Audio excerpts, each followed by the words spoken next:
Welcome guys, so this is my fourth Brothers War quick draft. Let's just get straight into it.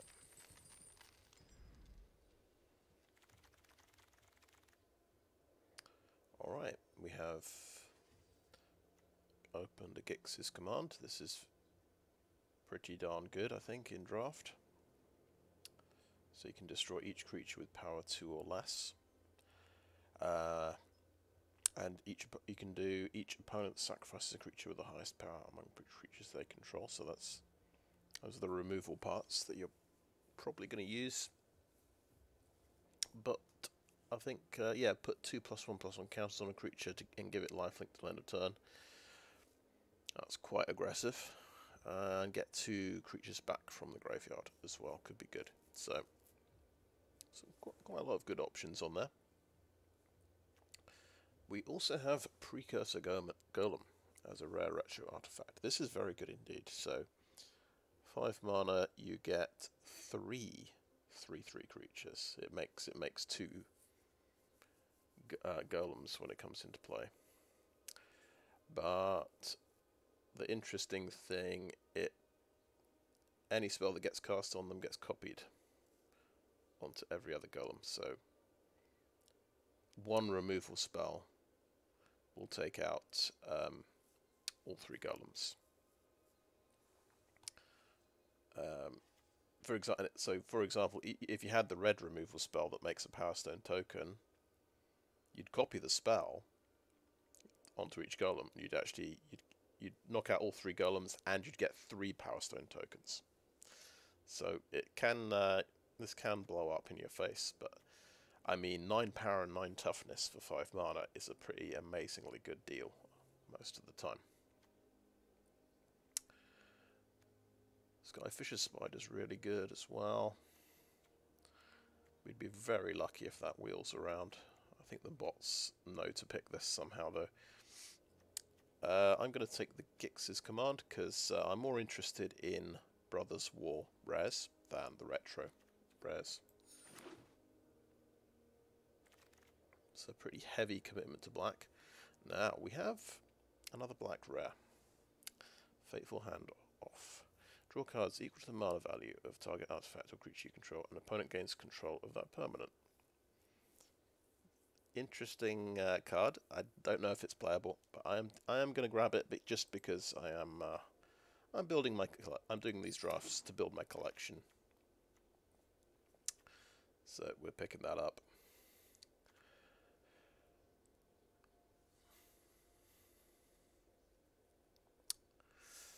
And unfortunately, it's not even instant speed. It might be a bit overpowered if it's instant speed, to be honest. But yeah, I don't know if there are even any permanents you'd want to give your opponent in this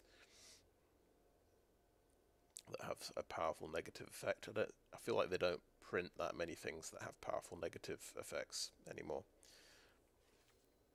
So anyway, this is a big commitment to black. Just thinking of Gix's command. So we're mainly looking at black in the first pack, I'm thinking, rather than jumping into another colour too early. So Gnawing Vermin, 1/1 for 1. Mills your opponent. Well, no, mills target player for 2 cards. When it dies, target creature you don't control gets -1/-1. So it's reminiscent of that. The zombie from the Forgotten Realms set, except that I think it had a choice of a treasure or giving something a -1/-1 when it died. But yeah, this is it's okay. It's probably not as good as a 1/1 Death Toucher for 1. We have a blue-white soldier who boosts soldiers. I don't think we're going to go that way. And then we have a green-white, the green-white dude for the artifact deck. So we're not really going to play these realistically these are both very good for their respective decks, but realistically I don't think we can play that with Gix's command. Right, Jalum Tome, draw and discard a card. That could be quite good. I'm just not quite sure how good though. Could you get away with it in? Because draft is. It feels like, you know, well, Brothers War draft could be fairly fast. You may regret this card, right? You might need answers to your opponent's stuff, and you just won't have time to play this. But in other situations where it's a board stall, you know, you're drawing land. That's when this becomes very good.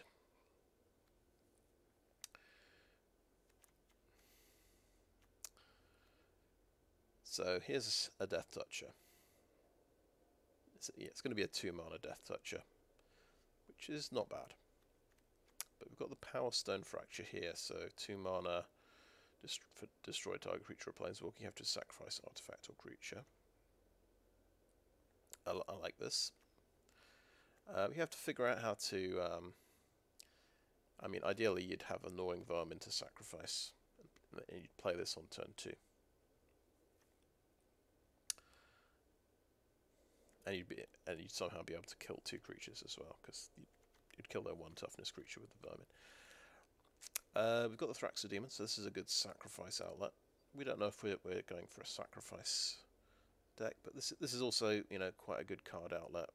So maybe this is what a viable card draw outlet looks like, because you can always... This is also a Grizzly Bear you can beat face with. That's the problem with Jalum Tome. It's just doesn't really affect the board state. And we've got Stone Retrieval Unit. It's kind of an emergency Power Stone maker if you need it.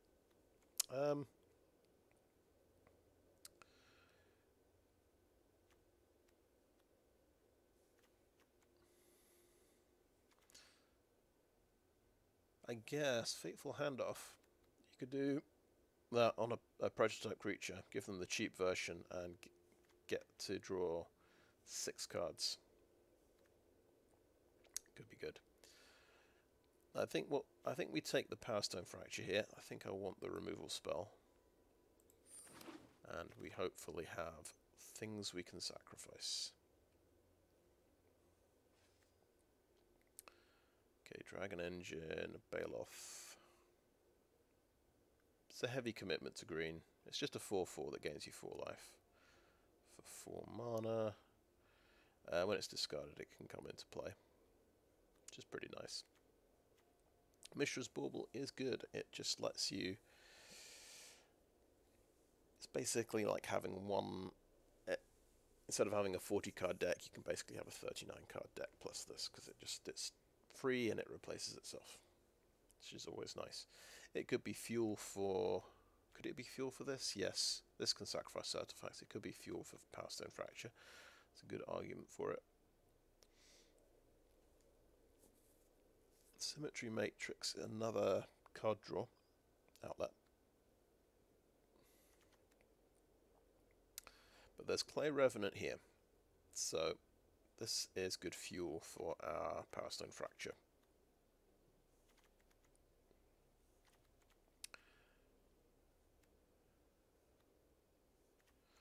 So I think I'd rather take this now than a Mishra's Bauble. That seems to make sense to me.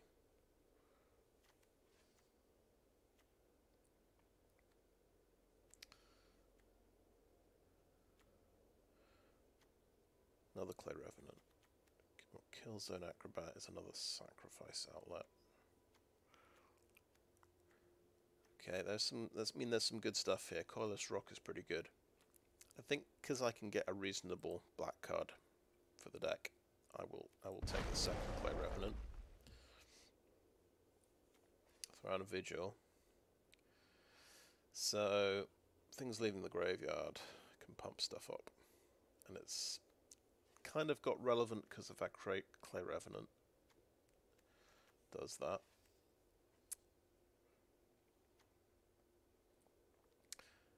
I think I'm still, yeah, I'm not sure about that. Another cheap artifact creature. Here we've got the Gixian Infiltrator, which has a sacrifice payoff. We might be going that way, so I think I want the Infiltrator.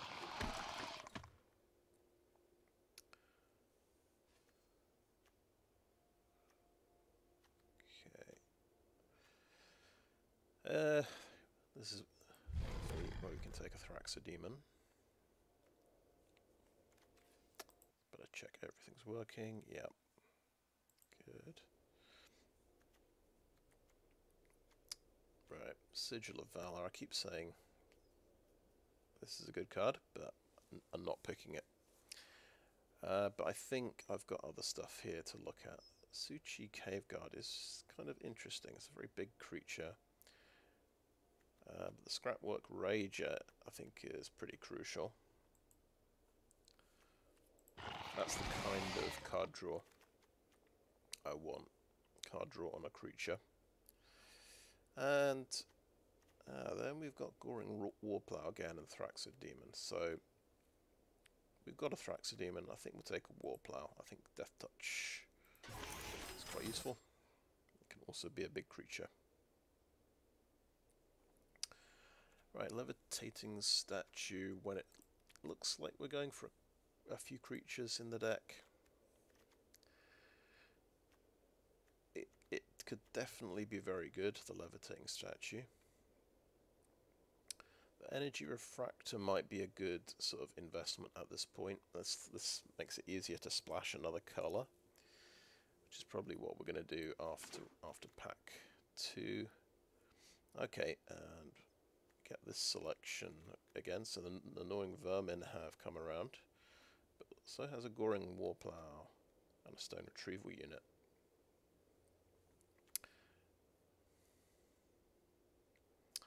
So I don't know how convinced I am by Gnawing Vermin. I think I like a cheap Death Toucher, maybe a little bit more.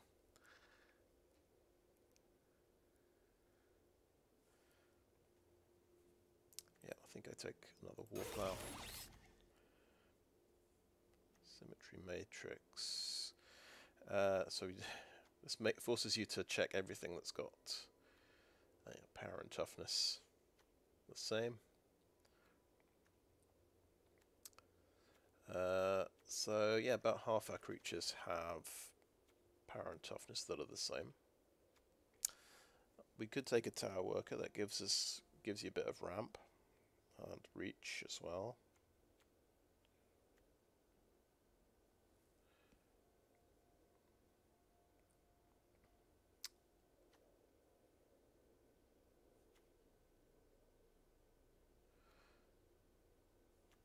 Okay, I think I'll take the Symmetry Matrix. Maybe we can get that to work. Pyrrhic Blast. It is a sacrifice card. It's more exciting than Aeronaut's Wings or Coastal Bulwark, so I'm going to go ahead and take that. We don't know if we're going red, but that seems like a possibility. Draw a second card each turn. Well, we could also go blue-black, draw 2.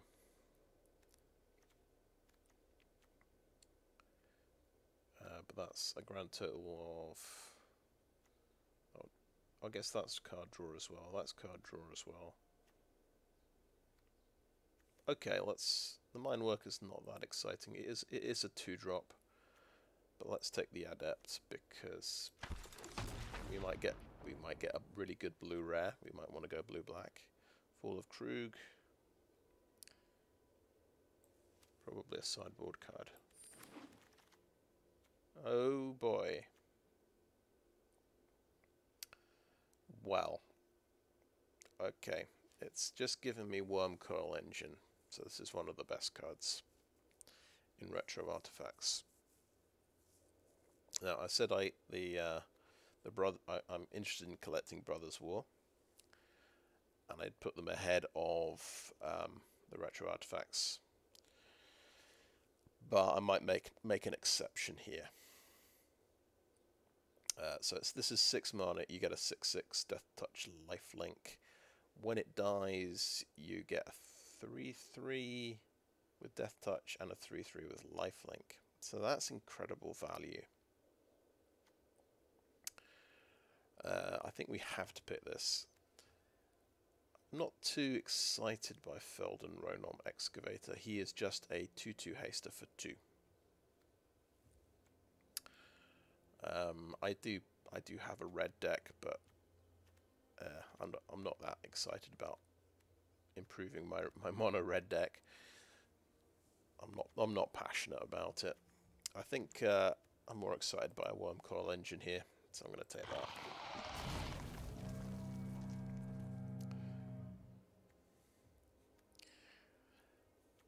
Right, so we've got a few options here.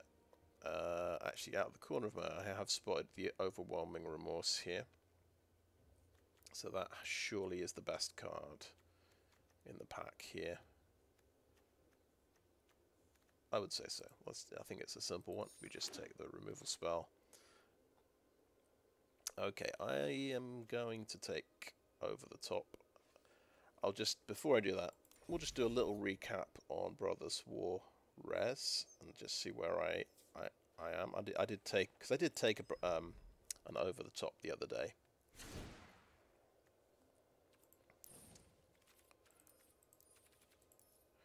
I'll just check if I've got any 4-ofs other than the... See, those are the Mastery Pass Res. Okay, so if we look at red in particular, interesting. I actually have 3 Over the Tops. Now, this will be my 4th one. Good to know. I'll just have a little look through here. We'll look at 3-ofs. Sort of the relevant: Myra, Rootwire Amalgam, Animal Wastes, Tokasia, and Mishra's Foundry. Okay.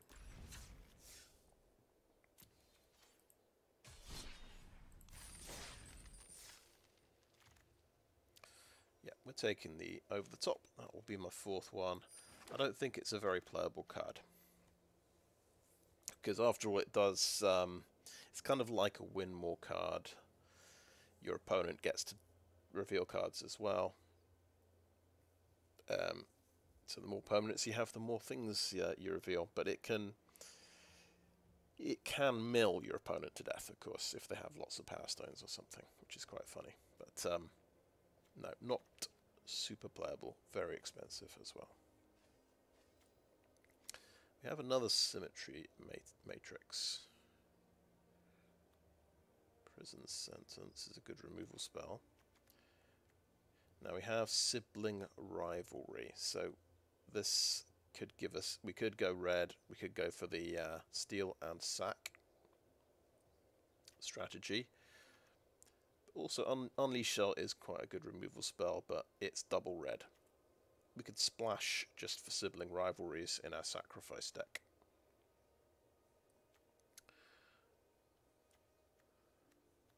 Emergency World is a good black card. So I think I'm feeling Steal and Sack is a thing here.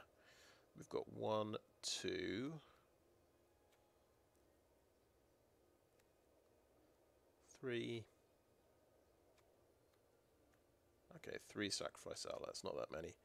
I'm just going to clean up here a little bit. So let's drop Fall of Krug, let's drop Latnam Adept. So I think it was 3 Sacrifice Outlets. I say we go for it.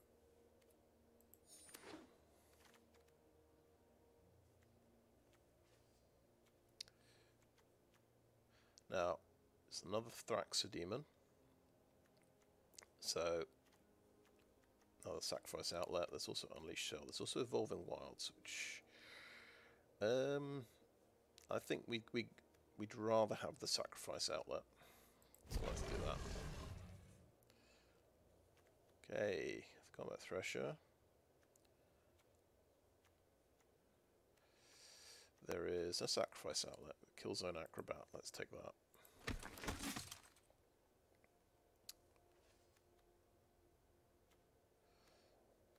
Okay, cool. There were loads of prison sentences. The white deck would have been quite good. I don't think we're going to go that many colours here. Gix's Caress is hand removal. It makes a Power Stone, which could be quite useful, really. Obviously, to ramp out our Wormcoil engine. I think, yeah, this is a Gix's Caress deck, I think.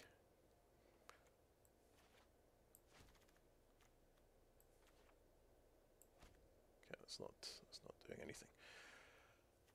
Oh look, there's Repair and Recharge.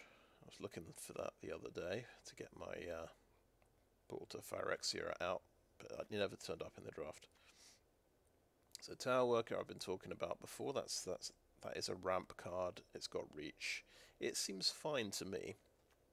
There's the Jalum Tome again, but it might just not cut it against aggro decks and things. Is my thought. I'll take the Tower Worker. So, Trench Stalker, big chunky creature.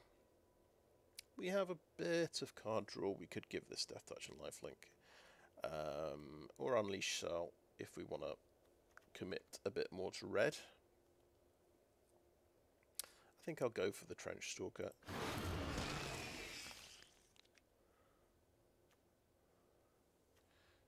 Interesting. Ivory Tower, Slagstone Refinery.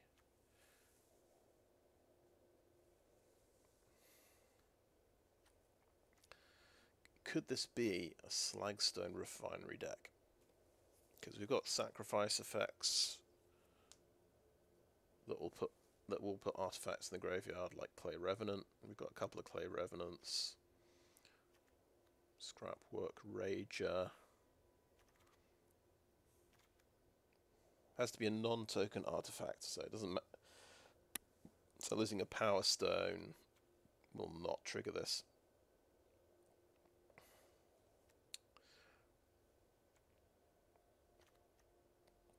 We've got 2 Goring Warplows as well. Quite heavy on artifacts. The other thing I'm thinking about is Ivory Tower. Could be good against aggro.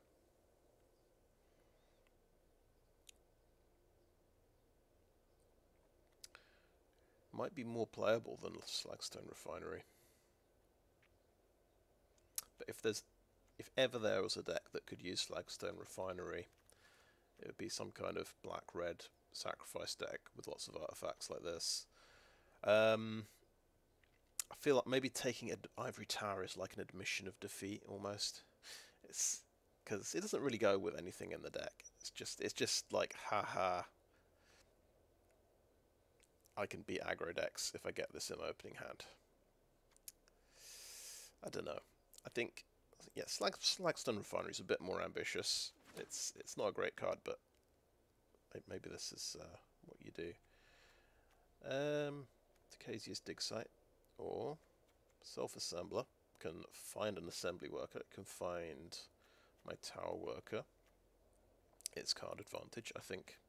Yeah. Okay, I think now we just have to take Unleash Shell.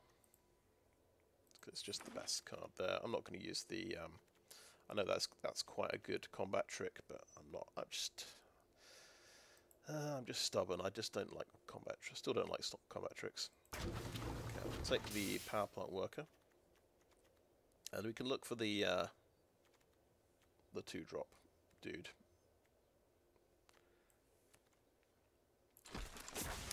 Okay, and then there's a Mishra's Domination. No, I don't think so. Okay. Isn't that a stroke of luck? We get a black-red rare, Mishra Tamer of Makfawa. Permanents you control have ward. Sacrifice a permanent. Oh my goodness. Each artifact in your card in your graveyard can be unearthed for 1 black, 1 red, and 1. That seems good. So that's just an incredible stroke of luck to get that in pack 3 when I'm already going black-red. There is a mine worker at the bottom here, I've noticed. We would quite like a mine worker. There's actually quite a few good things here. I can see... That might be good. Another Goring Warplow, another Thraxodemon, but there is Goblin Blast Runner. And we've got to sort of think, are we realistically going to play enough red that we play one of these on turn 1? We might get more red in this pack. You never know. It might justify playing these kinds of guys. But right now we actually have 26 cards. We have more than enough cards for a deck. So I think we are just looking at potential improvements here. Goblin Blast Runners can make us very aggressive if we get a couple of these, I think. I think we'll go for that. We could think about what we're cutting from the deck. I don't know if we need an Energy Refractor right now, but it's also, that is something I could sacrifice. Oh, the Fateful Handoff is pretty dubious. But yeah, we'll just cut that. Pyrrhic Blast. Sacrifice Outlet, arguably. I think the Slagstone Refinery is a bit iffy. Not sure about Symmetry Matrix. Got to work to make that work. Yeah, and some big creatures at this end. Quite a lot of big creatures. These have got cheap prototypes. Trench Stalker. I don't know if we need a Trench Stalker, but it's there. Right, so an easy way of improving a deck is by just taking lands. So we've got Evolving Wilds here, which could be quite good. There's also Killzone Acrobat, so that's just another sacrifice outlet.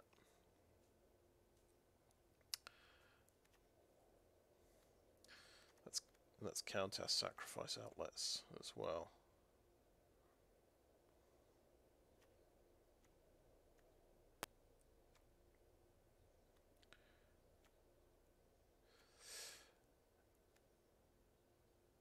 Anyway, so yeah, Pyrrhic Blast is 1, 2, 3, 4, 5. 5 sacrifice outlets. Maybe we need more. Wait, what am I talking about? Evolving Wilds is literally a sacrifice outlet.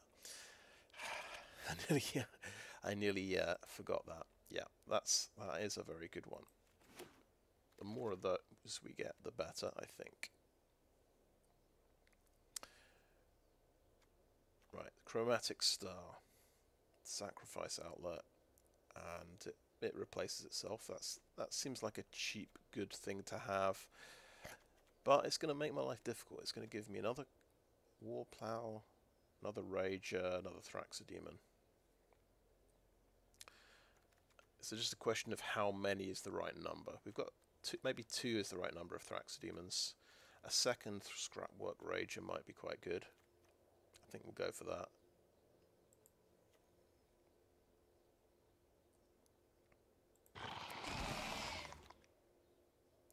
There is another Sibling Rivalry, but there's also another Power Stone Fracture.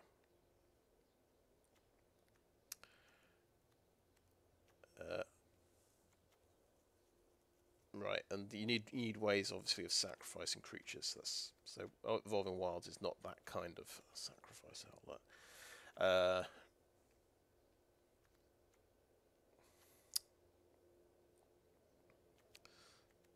So for Sibling Rivalry synergy, you need Killzone Acrobat and Thraxodemons. That's 3, and Power Stone Fractures is 4. Maybe 4 is just not enough.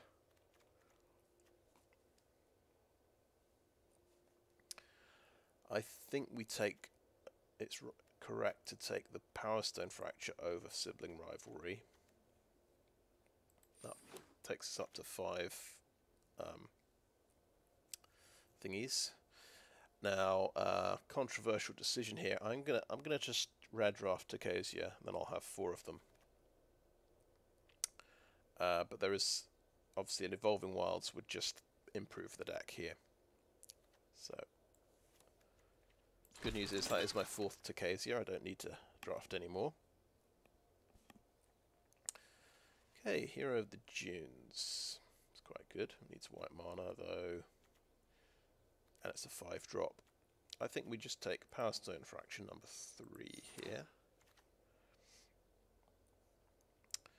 Now, tell you what, a Skyfisher Spider has turned up. Really, really good card indeed. Is it worth splashing green for this though? It's another sacrifice outlet as well. We've got Energy Refractor, we've got 1 Evolving Wilds. The other options... Carrion Locust is a cheap flyer. Can exile a card from the graveyard. It's okay. It doesn't fill me with confidence. Same with Gnawing Vermin. I think I'm going to try this. We'll see if we can use a Skyfisher Spider, but it might not work out.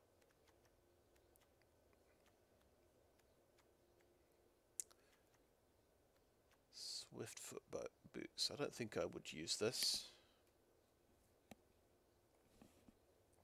I mean, there would be an argument that you put this on your Wormcoil engine to give it hexproof, or indeed on Mishra Tamer of Macfarwa. The other option is Tokasia's Dig Site, which is well, it's a colourless land. If we're trying to splash Skyfisher Spider, I think it's less likely that we can play this. I'll try this. I'll try these Swiftfoot Boots. I don't think we'll play them, but it's a good option to have. Okay, here we do have another Thraxodemon, but we can actually complete our Assembly Worker trio. So let's do that. Let's grab a Mine Worker.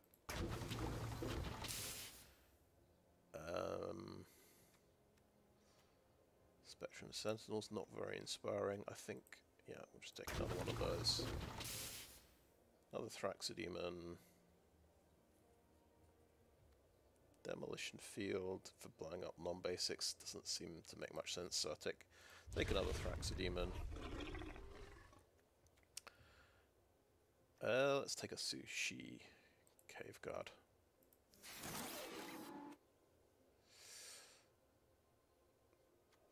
Right.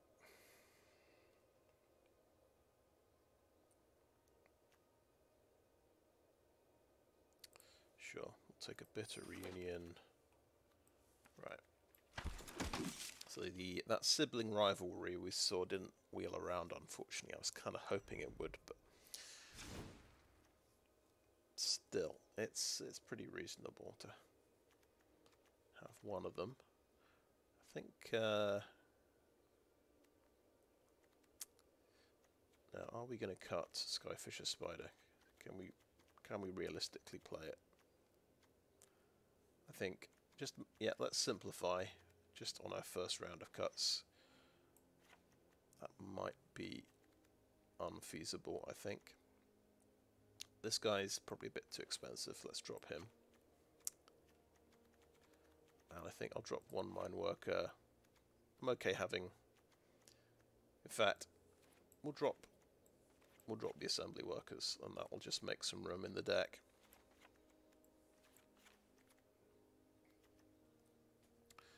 That takes us to 44 cards.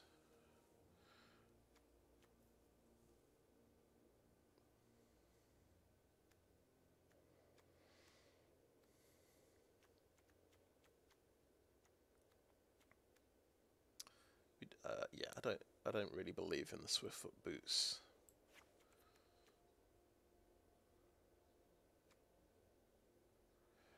And maybe we just keep red as a splash colour, which means drop Unleash Shell and drop the cheap red things. And just do that. That is definitely one argument. Maybe just not enough Goblin Blast Runners to justify playing them.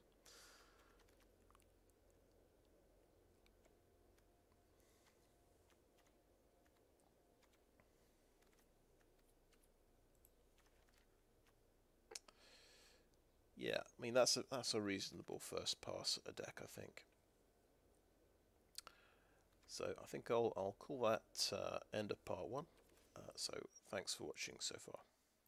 And I'm back. So I've decided we can splash green for the Skyfisher Spider. I think it's a strong enough card. It's worth doing. And we're going for quite a light splash of red cards, just a couple of red cards as well.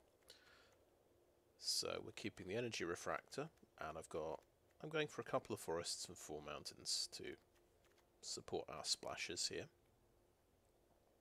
It's basically 2 basics for each card. That's it seems to make sense to me. What we're leaving out, it means we're leaving out Goblin Blast Runner. We've only got 1. I think if you can get this guy in multiples, if you've got a more even sort of split of red and black, this is very powerful in a sacrifice deck. But I'm not sure it's worth it just for 1 solitary Goblin Blast Runner. The supporting cards we've got that it's sort of in red are not, well, we don't have enough really. I like Bitter Reunion because of course you can sacrifice this and that will trigger your Blast Runners and Gixxian Infiltrators. That's potentially quite good. But you know, if I'm just splashing red, I don't think you play this. So this isn't much use, I guess. Arguably, yeah, you could use that in an aggro deck. Pyrrhic Blast it's kind of good. It's a sacrifice outlet, and you draw a card, but I don't know. It's I'm not enthusiastic about it. I'd rather keep just the 2 best red cards, I think. So we leave this out, and that obviously Unleash Shell's got double red. So that's my reasoning. Just keep the 2 best red cards here, and just have a light splash of red. I just cut Trenchstalker actually. I thought we're doing quite well in the top end, the sort of 5 and 6 mana slot. We've got like 4 potential big creatures here. It's quite a good creature. But I've basically, I think I've cut that for a Tower Worker to give me a bit more ramp towards my big stuff. It's also happens to be a reach creature, so I can block a small flyer. That might be useful. And the War Plow, it's quite flexible, so it can be that cheap Death Toucher as well. I quite like the fact it can be a big creature as well. So whereas the Trenchstalker is less sort of flexible. We do have a bit of card draw to actually trigger the Trenchstalker because we've got the 3 Thraxodemons, but it's sort of expensive card draw, I would say. We won't see it every game. We've just got 1 cantrip. We've got the Energy Refractor. Oh, we've got the 2 Scrapwork Rages as well. So there is support potentially for Trenchstalker. It's just I don't think we need another 5-drop creature, in my opinion. Yeah, we've got all these. We do actually have a full set of these assembly workers potentially to act as sort of potential filler creatures, you could say. But I'm not too enthusiastic about them. And then there's these sort of kind of slightly dodgy cards like Stone Refinery. You could imagine this is the kind of deck where this could actually work. We could keep sacrificing our Clear Revenants and making Power Stones with this. You can kind of imagine a scenario where this could be amazing. But I think it's it's 4 mana. It's kind of 4 mana to do something, to do nothing really. So I'm a bit dubious. I'm unconvinced about this card. Even with a deck that could work. And Symmetry Matrix, yeah, it's a bit, I guess also it's a bit similar. You're getting value if you meet a certain condition. Creatures with power equal to toughness, which actually we have a decent selection of those. This could potentially work. But I'm sort of in the mindset of how do we deal with aggro decks? How do we deal with small flyers, early creatures, that kind of thing. And I don't want to put in too many luxury cards that are not answers. That's my thesis there. Anyway, yeah, Swiftfoot Boots. In theory, this is a good thing to protect Mishra with, or your Wormcoil Engine. But yeah, again, it feels a bit like a luxury, not being a creature, not being a removal spell. I don't think we can afford it. I think it's going to hurt consistency rather than help it. So if we have a look at, in fact, what I want to do is put maybe Mishra goes on the front of this deck. There we go. So it's interesting. We ended up with quite a lot of 2-drops. There's a big spike there, and then thump. We've only got 3 3-drops. So that's part of the reason why I feel like we need to play Tower Worker, because it's a 3-drop. So that's we're going to fall off a bit on turn 3. We're very rarely going to have a 3-drop to follow up with. We'll probably have a 2-drop on turn 3 more often than we have a 3-drop. And then we've got several 4-drops, a couple, and yeah, we've got quite a big top end. And remember, we can prototype the Goring Warplows for 2 mana, so we've kind of got 10 2-drops. So hopefully we're pretty consistent in the early game at sort of getting out, you know, an early blocker, maybe something that can trade with a Grizzly Bear. We got we ended up with quite a few creatures, 15 creatures, 8 non-creatures. So I think we'll just go ahead and give this a shot.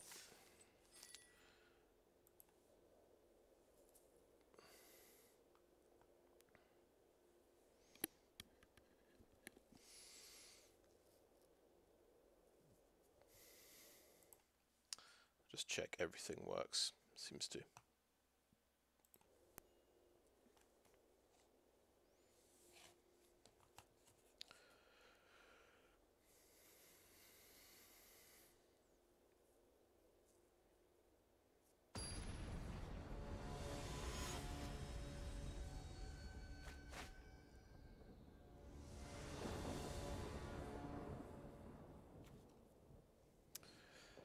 So that's quite nice. We've got black and red in the opener.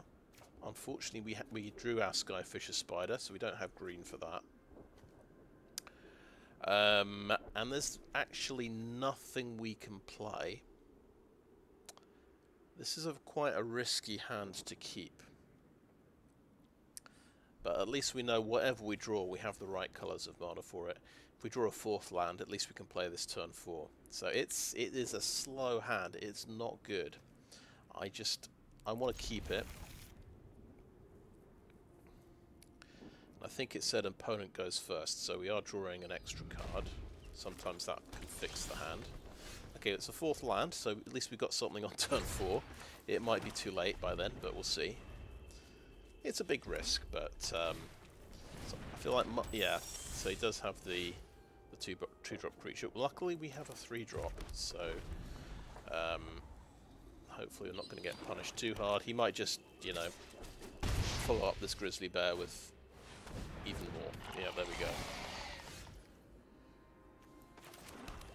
So we'll obviously trade off with the Sprite, but the Anointer could bring back the Sprite. We have Energy Refractor.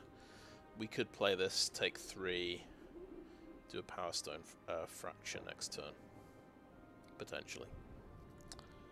Or block with a Scrapwork Rager.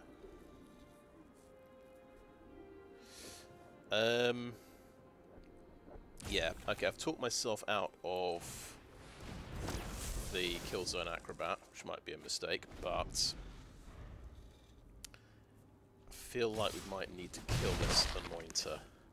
We'll see if he does. Okay. We may have made the wrong move there. But I think what we've got to do, unfortunately, is blow up our Refractor with Power Stone Fracture, kill the Anointer, and play a 1/1 Death Touch. And that seems like not a bad turn. So he's got a pretty strong aggro rollout here. Yeah, so let's do it. Power Stone Fracture.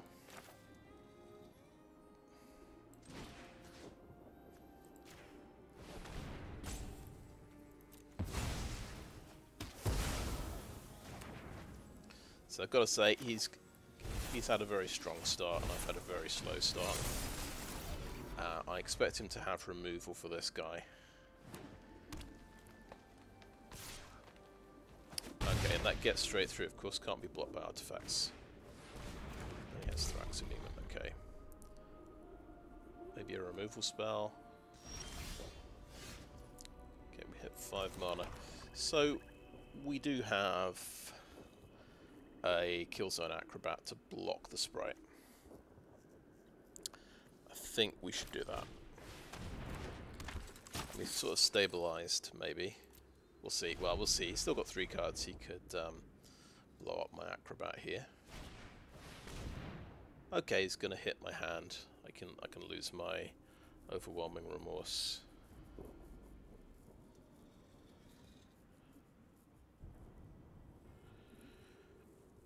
But I think I've the problem with the sacrifice decks, you've got is the sacrifice part. If you don't have something suitable to sacrifice, then my removal spell looks pretty weak and bad.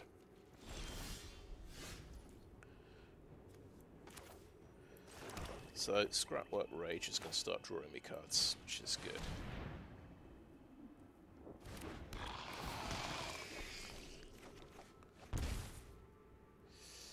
Okay.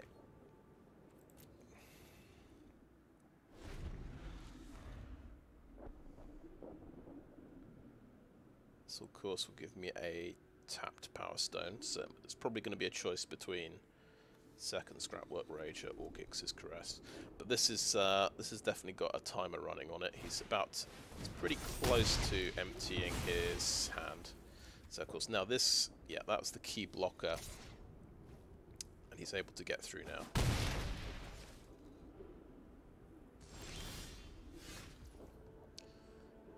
Okay, another mountain. So this means we've got 7 mana, so we can actually do both things.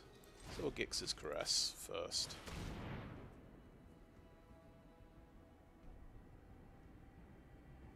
He has painful. He's about to slam down Painful Quandary. So I'm going to lose Skyfisher Spider, basically. Oh, actually, I'm going to draw a card off the Rager.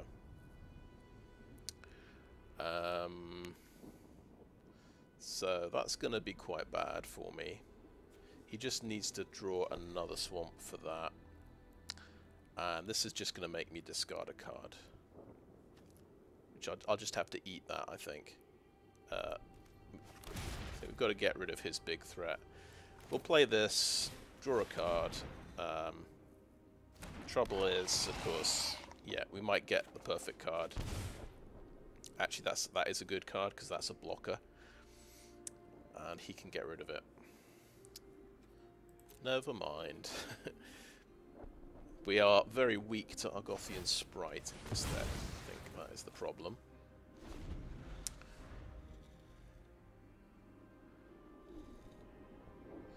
But he could take out the Spider just in case I hit my green source, because that can obviously kill his Sprite. We'll see what happens. But Thraxodemon can block. Yeah, he's gonna play it safe. Just, yeah, I'm on a 4-turn clock. I don't have many Forests in the deck. Well, I didn't yet. This is what I didn't envisage. I would just die to the Argothian Sprite he played on turn 2 because I have so many artifacts in my deck. But what we did play around was Gurgling Anointer. I thought I might trade off the Sprite, then kill the Anointer after it's grown, and then he gets the Sprite back. So we did play around that a little bit. There was reasoning going on here. I don't think we need to play the Swamp. I'm just going to go and end the turn.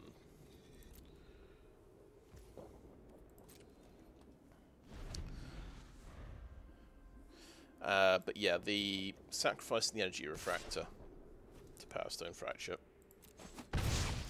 feels very bad now. Okay, that's a big old trampler, and I'm going to keep drawing swamps. So,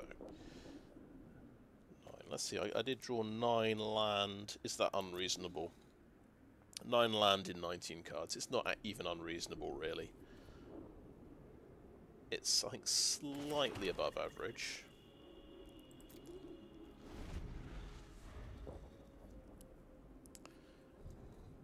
But if you remember, we kept a slightly dodgy opening hand. Our opponent had a relatively quick start. 2-drop, 2-drop, 3-drop, 3-drop.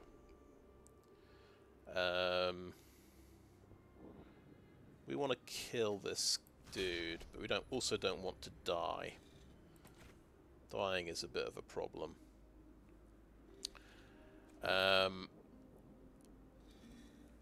Pendragon could do 1 direct damage, so actually we have to block 5 damage here, because that could do 1.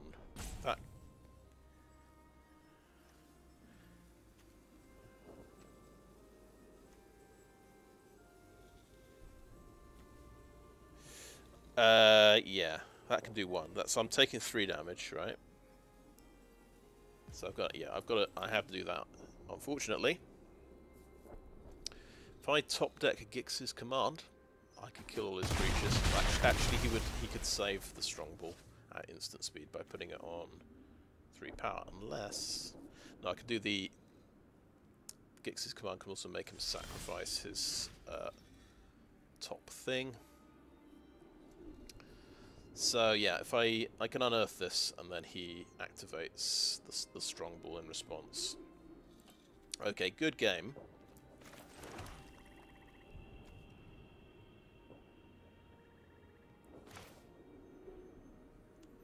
Power Stone Fracture.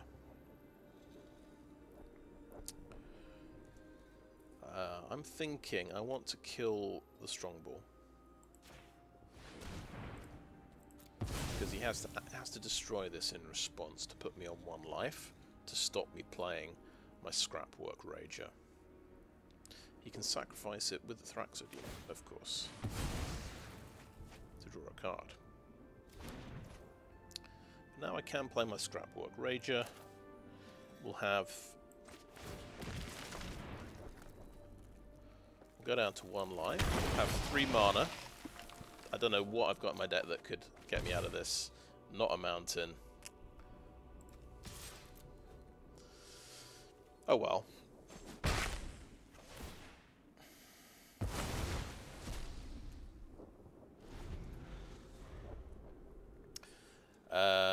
But 2020 hindsight, obviously should never have sacrificed my mana fixing because I had Skyfisher's Spider in the opener. I should have been patient, and once I got to 5 mana, I'd have been able to play that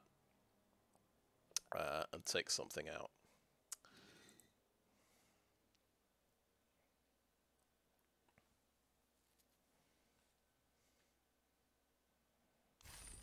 So, let's just recap.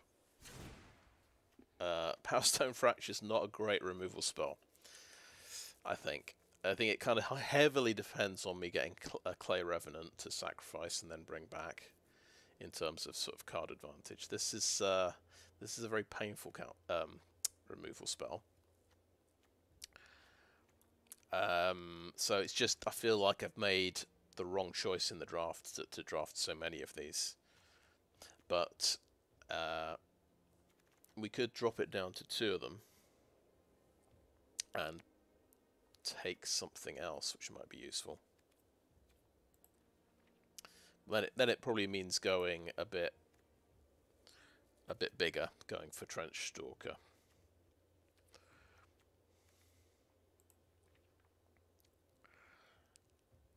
I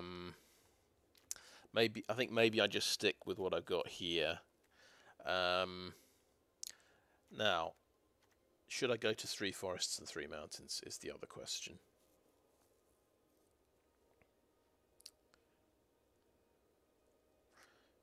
Maybe I go down to 9 swamps and 3 forests. I'm just obviously maybe slightly overreacting to having a Skyfisher Spider, but and then you hope you draw swamps, right? But you should do with 9 swamps. You've got a 90% chance of getting swamps, I think. So, yeah, I'll go up by 1 forest.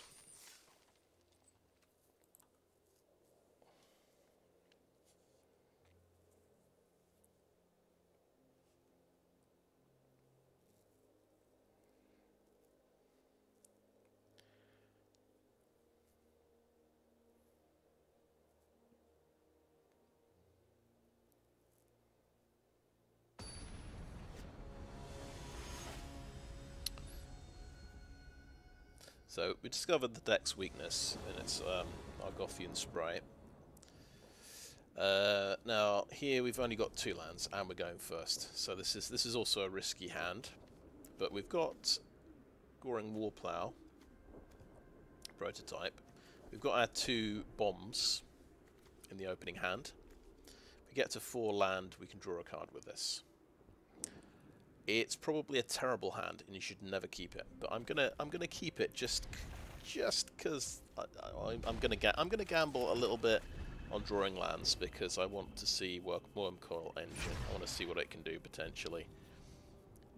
There's only 3 more lands for Gix's command, which should stabilize. Oh god, he's got a 1-drop. We drew 1 card. Okay, we drew 1 card. That's good news. I will happily trade this Warplow for a Blast Runner. Okay, it's Khasia's Dig Site. Is it getting blown up? No. Okay. Thraxodemon is something else I can play. That's a relief. We would love a land. You know, in emergencies we could sacrifice Goring Warplow.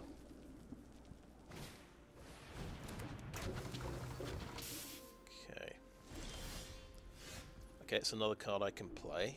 Let's do it.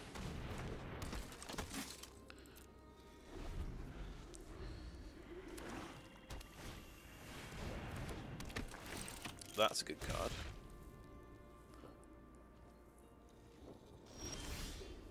That's a good hit. Okay, we're in business. We can play this, draw a card. Hopefully that gets us to the next land.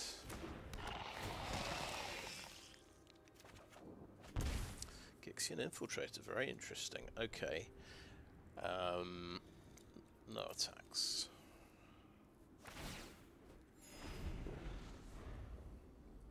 I'm still feeling I'm on the defensive because he had a turn 1 Blast Runner, but you know my life total is still pretty high. Okay, he's got a bunch of creatures, hasn't he?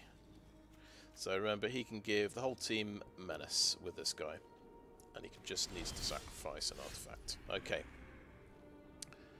So we're playing Gixian Infiltrator and Powerstone Fracture. Before that happens, in theory. So I think we'll blow up we'll sacrifice the Rager.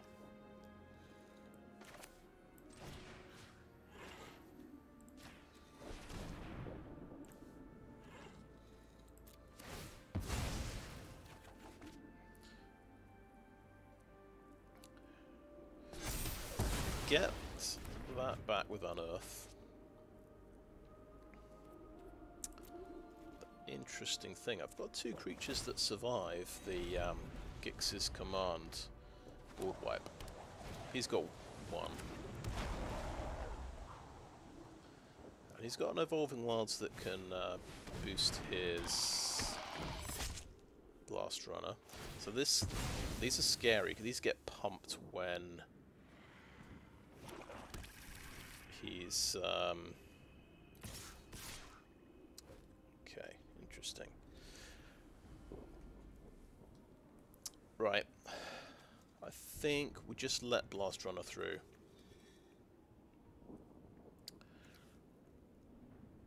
That's gonna get...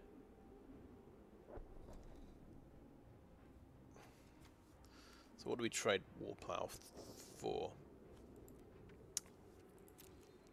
I'm scared about these things.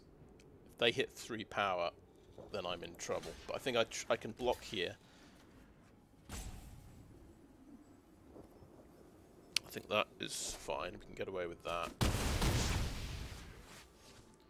It's going to cost him 6 mana to bring that back. Oh my goodness, we actually hit a forest. That's amazing. Okay. Now if we...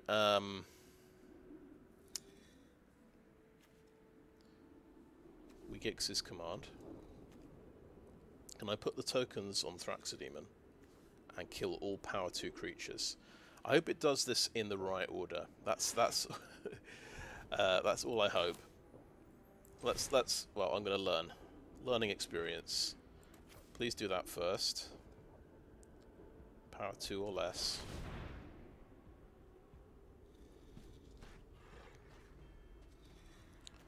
Yes, that one, please.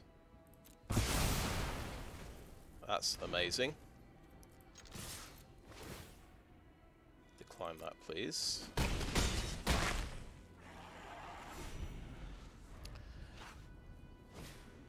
Oh, he has something good too. Alright. He's allowed to have something good. But I actually have Skyfisher Spider now. So let's sacrifice Killzone Acrobat and kill that thing. It's a good top deck, isn't it? The, I mean the Tyrant. Sacrifice this one. Please. Load that thing up. And swing in for 4. We actually still need 1 more land for our Wormcoil Engine. Swift Spear. That's coming back, and it's a 4/2 now. Okay. Wow, boom. We hit 6 land. Nice. So let's just swing in.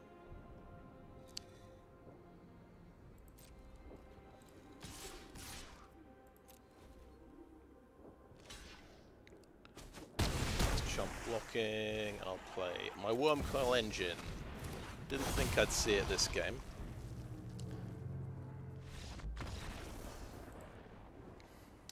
Yeah, well, it looked like a mulligan because it was I was going first with a 2-land hand with 1 thing I could cast, but I did have Gix's command and Wormcoil Engine in the opening hand. So I thought and the gamble keeping it paid off. The gamble paid off. Okay, we're not going to go 0-3. That's always a relief, getting off the mark. Okay. I'm not changing the deck yet. The 3 removal spells where I sacrifice something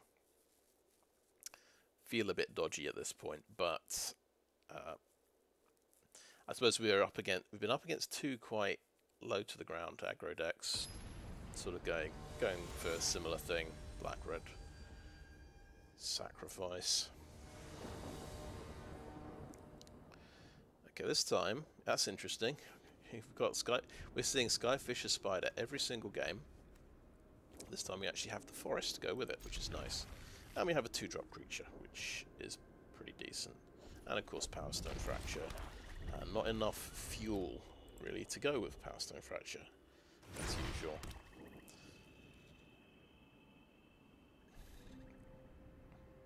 Feels like a late game removal card. You need quite a lot of setup for it to really work. There's another Clay Revenant. I think everybody's going for the sacrifice deck. I tend to get heavily influenced by whatever I get as my first rare, and I got Gix's command, so it seemed to make sense to go for a black deck. Right, no attacks. Thraxodemon, I think, would happily trade off with this Death Toucher. Okay, he's got a sacrifice out there. Does he have a Gixian Infiltrator to go with it? Combat Crew, okay.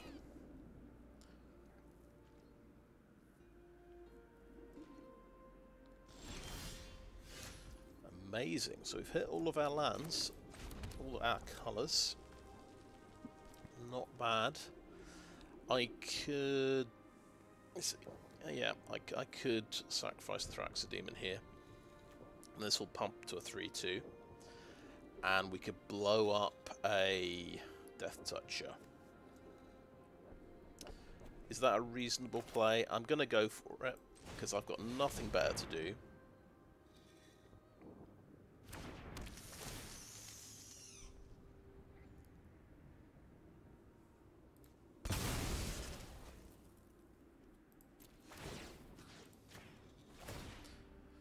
It seems excessive, to be honest, to use the spider just to kill a Death Toucher, but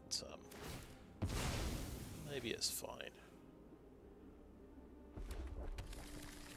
I suppose after if I use Power Stone Fracture, I can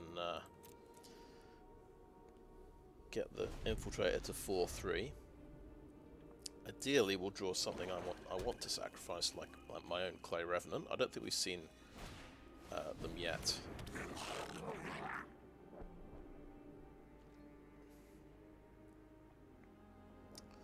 So there's his mountain. Doesn't have blue mana to go with this one. Oh, that's a fantastic draw. Scrapwork Rager. Something I definitely am happy to sacrifice. Energy Refractor as well. That's even better. Right. Okay, no attacks. Just stay on the defensive a little bit here. So remember, he can sacrifice this for 2 mana. This comes back. So he doesn't get value if I blow up the Blast Runner. So that's the one I'm thinking of blowing up. He's got 3 power to block with, so he can kill my spider if it attacks, if he just blocks with everything. Okay, yep, that's sacrificed, so he can send this boy in.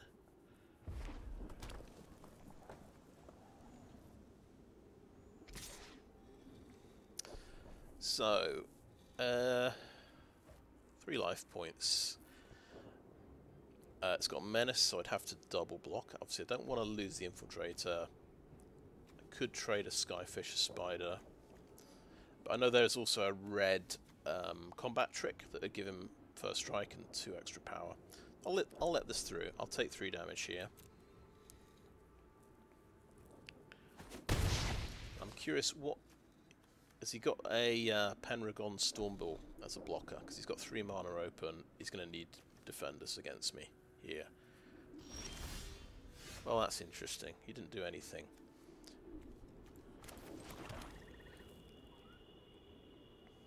I'll go with an Energy Refractor.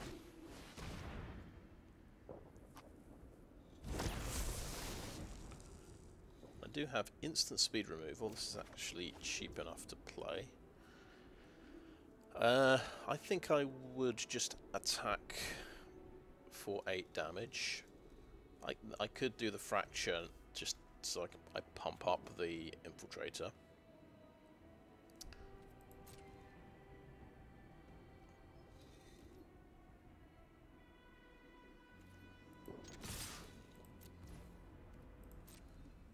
I think maybe he's going to block and just return that to its hand. Maybe that's the plan here. Maybe he's going to use a combat trick to kill something.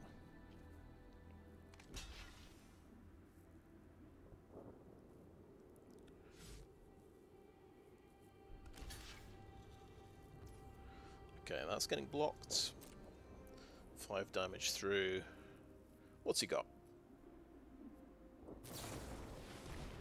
That's getting disfigured. Interesting. Okay, good point. Well, I can't sacrifice at instant speed, so he's got me there. That is the big growing threat that I can potentially have.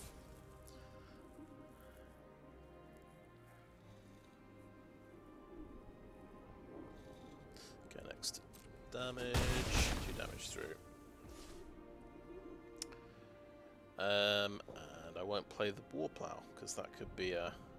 could play the big version of that next turn.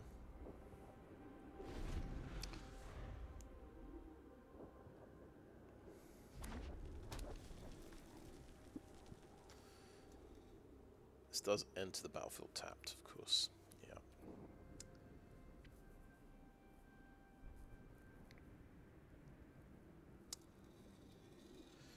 Three cards in hand.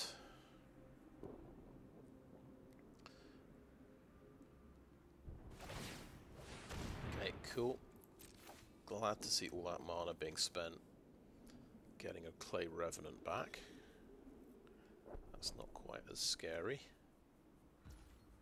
Is it worth exiling a Clay Revenant, I wonder? Let's see if this is 1 damage. It is, okay. He can't profitably block with this, I guess, is the reasoning, unless he's got a...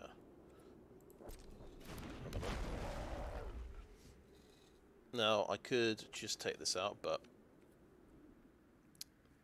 I feel like I'm winning the race here. Quite well. Okay, right. So we've got the sibling rivalry combo here. We... I think we'll wait till he's got something more substantial. I'm just going to attack with these two guys and play Goring Warplow. He, of course, might have exactly the same combo.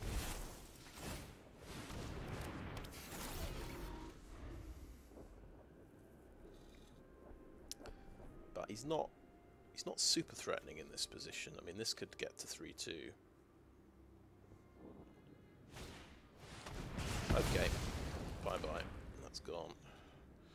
So that's the one of the cards he was sitting on, I guess.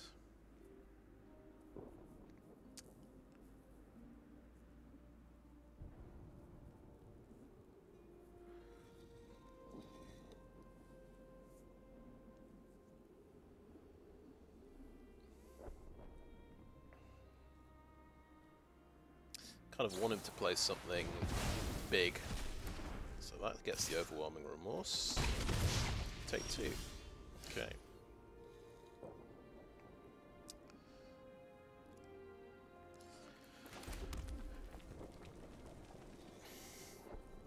So at the moment we're still winning the race. But he's going to hope for...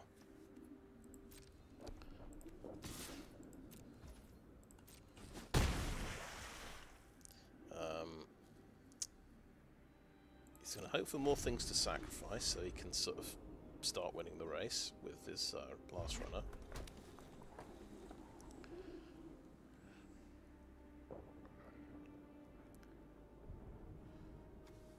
So I'm dead in 7 turns to these. I win in 4 turns. Oh, he's literally got the card that I've got. It's a good one.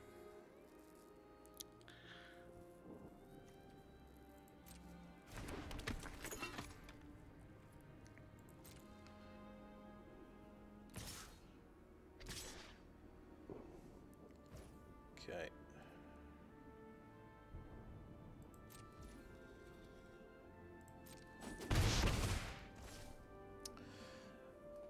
Right. The only question here is,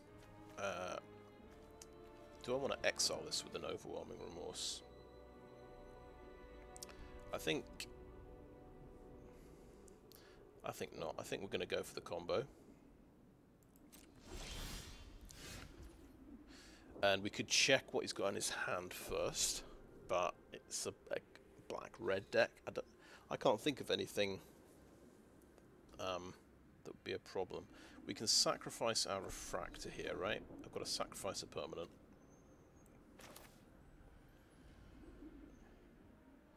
Just hoping... Yeah, I don't have enough mana to do everything, so... Grab that guy. Sacrifice that, please. No. Resolve. You got to click resolve, of course. I'm getting ahead of myself. Let me submit that. Okay, nice. Ooh, I could actually unearth things of it if I wanted, but I'm not going to. I'm going.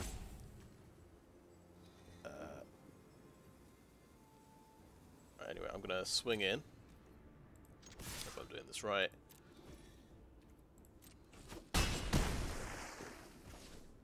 Oh, did I mess up? Yeah, I could have just killed him. Could have just killed him. I was thinking about the Power Stone Fracture.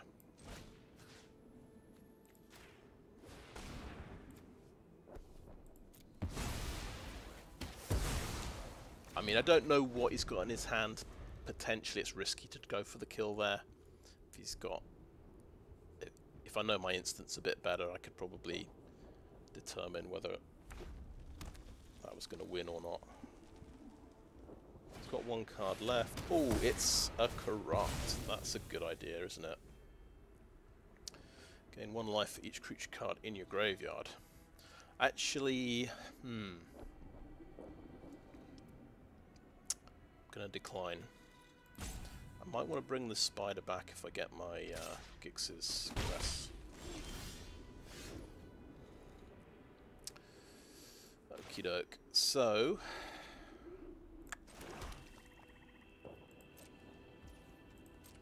that's a good point. I didn't think about Corrupt at all.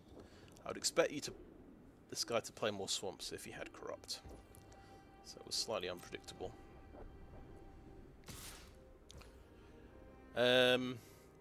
What we do is we take the damage here, wait for him to play something. Doesn't play anything, will Overwhelming Remorse this Revenant. Ah, you see. So that would be 2 damage a turn. Okay, yeah, we just take him out. That's gonna kill me in 3 turns.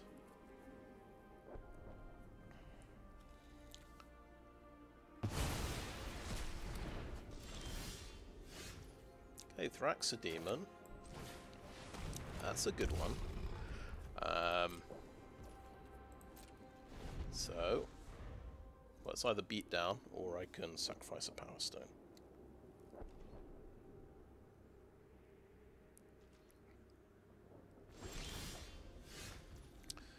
I think we Gix's Caress now. See what he's got. It's a mountain, but at least we get a Power Stone. Well, I win in 3 turns, right? He wins in 9 turns.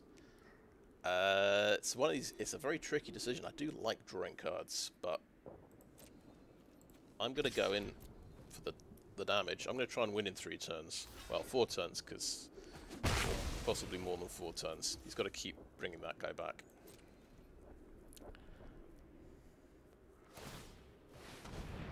Comes back tapped, so he can block every other turn, right? So it's more like 6 turns or something.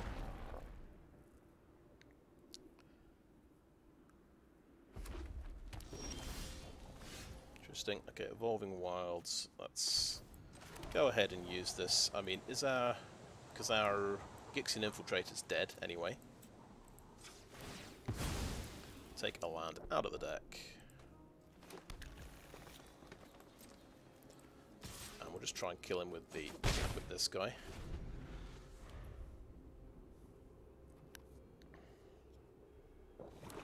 And then once he's got a decent blocker, then we start using it to draw cards. That's my reasoning.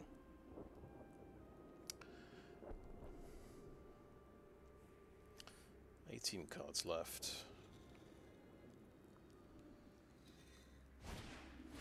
Oh boy, that's a lot. That puts him back up to 8. Chips me down. We draw another land.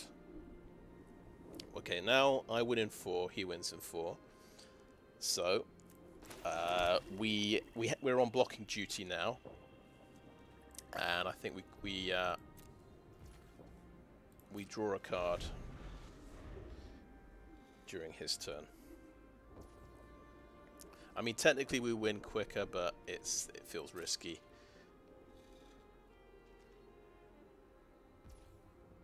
Right, now we sacrifice.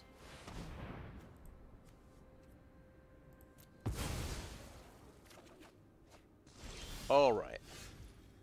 Okay. Gix's command gets this to 4/4.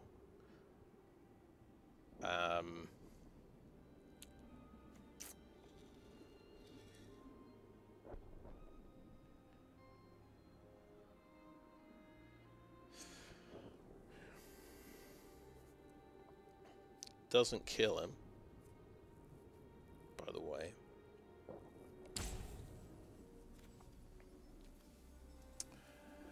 I'm thinking what we do is we will swing in with a Thraxodemon and play another Thraxodemon. We're going to build up to Gix's command. The trouble is, if he just needs one more corrupt. He could have 3, and then I'm dead. So, Gix's command, I think we'll bring back creatures and get lifelink. I think that makes sense to me.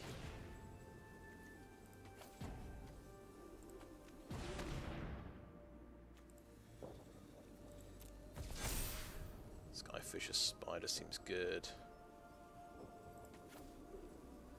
And the Goring Warplow seems good. Just big chunky things. We swing with this guy.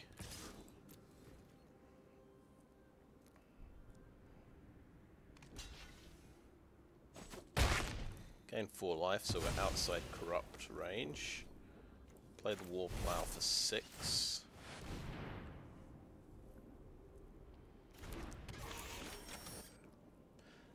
And we have potentially lethal next turn. We can take out a blocker here with these 2 cards.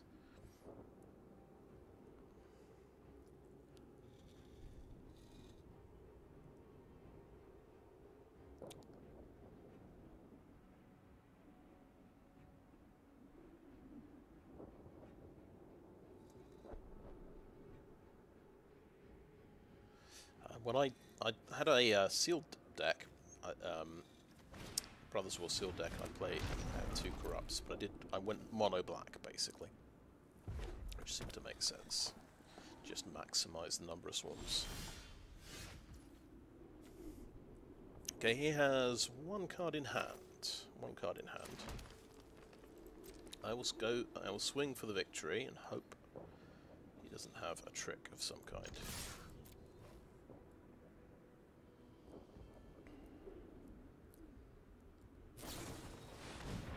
Has a trick of some kind. Okay. Instant speed blockers. Okay. I can play a Thraxodemon. I'll just hold the Skyfisher Spider. If he does get a blocker.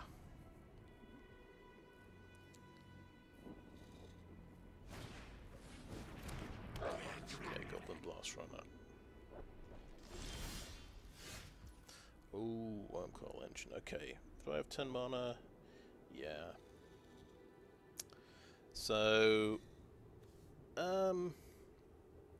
is there any need to pop the Blast Runner? I think not.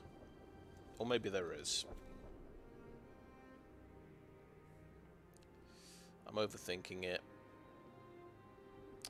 He could double block. I'm going to attack like this. This is fine.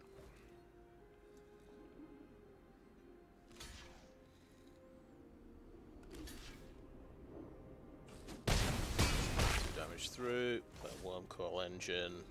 If he top decks Sibling Rivalry, he'll be able to, well, he'll do me 6 damage, right? And I won't lose.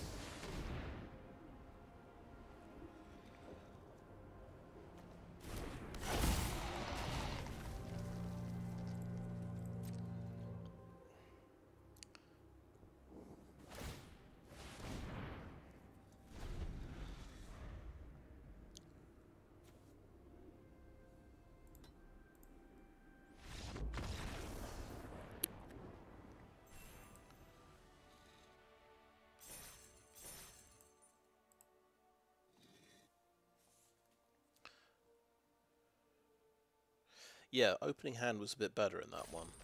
We had Skyfisher, Spider, and a Forest, which is always nice. So it's, yeah, it's 2 and 1 now.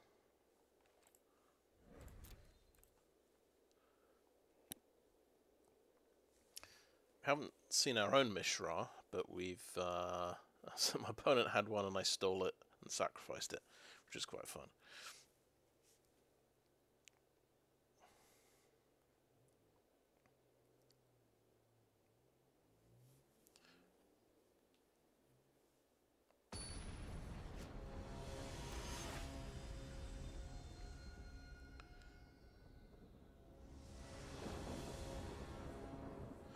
Okay, it's the Wormcoil in the opening hand. It's the yeah, Powerstone Fracture. It's the classic 2-swamp opening hand, which we know and love. So I can play the Warplow. That's it. We just need to draw more lands. We've got the best card, one of the best cards in the game. If we can somehow get to 6 lands, and if we can get to 4 lands, we've got card draw there. So it's so risky, but I don't like going down cards. And having a Death Toucher might buy us a little bit more time.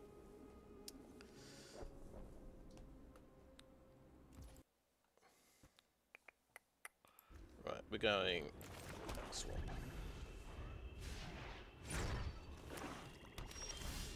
Yes. Brilliant. I am so happy to see the second swamp. Right. Death Toucher. And then we can play a Killzone Acrobat. We actually have a fast start here. Is it a Disfigure by any chance? Yep.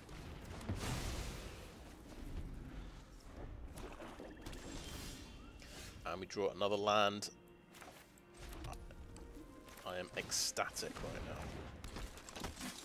So then we get the Rager. It's another Disfigure. He had a double Disfigure opening hand. Nice opening hand, I've got to say. That's gonna mess up most aggro decks. And he's, wow. IC, of course. Yes, that makes artifacts cheaper. How did he get 2 creatures out? Because one makes the other one cost 0. Very impressive. We've hit 5 land.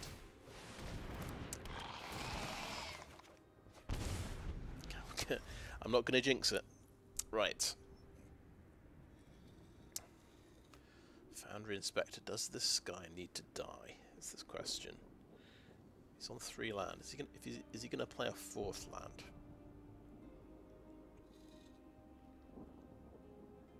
Because if he's playing black, he probably has Scrapwork Rages of his own that he wants to play, or top deck.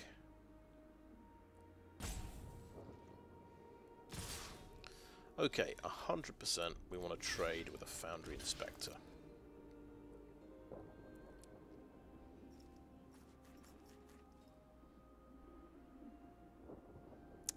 He could have that black... Oh right, Ashnod's Intervention. That was not what I was thinking. So, he can save his dude. Very nice. Am I getting milled here? He's going to mill himself. Very interesting. Right. We get to 5 land.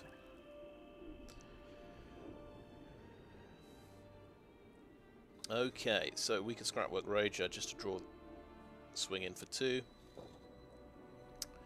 But it's so much better if we have 6 land. So I'm going to go Thraxodemon. And hope for the best.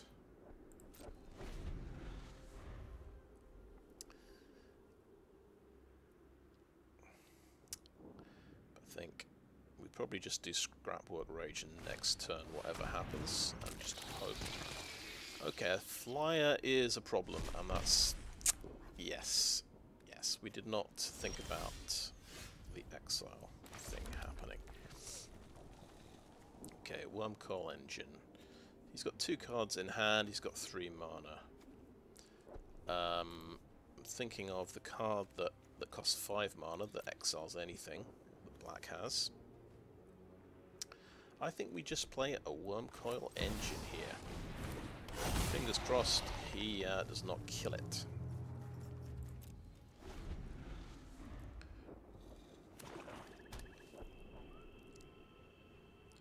Four mana. No creatures in graveyard yet. So for the exile spell he needs 1 more mana.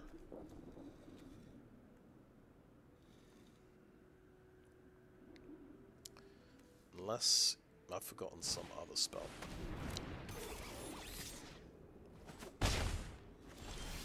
Okay.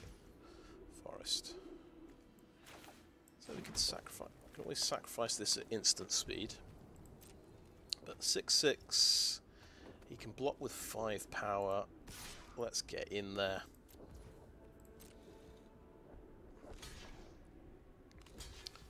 Oh, has he got another Disfigure? Is that what's happening here? Let's do that. That looks like 5 power to me. I'm guessing he's got Disfigure number 3. Or he wants to put a lot of creatures in the graveyard. Oh, nice. No, you got me there.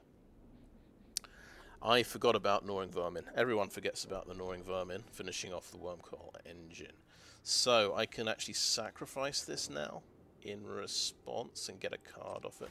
It's a good trade. I managed to reset my life total. Nice.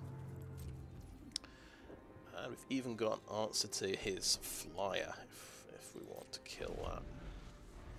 Maybe we keep this for his Wormcoil Engine if he has one. Alright, so that thing grows every turn. Every upkeep. Okay, another Gnawing Vermin. Okay, mills 2 cards, nice. Okay, he's got a Scrapwork Rager in there, okie doke.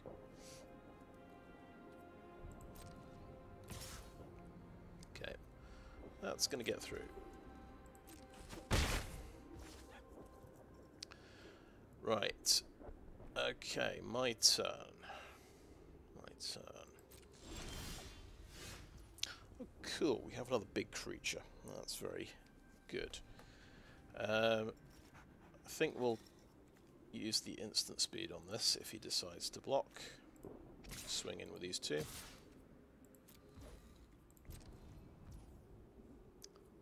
They go through. Okay. I'm on 7 mana. So this guy's going to grow to a 3/4. I'm going to play my Goring Warplow now. I'm just going to build up the board before I use any of my removal spells. He might have hand removal. That is the one significant problem. He might have a Gix's Caress.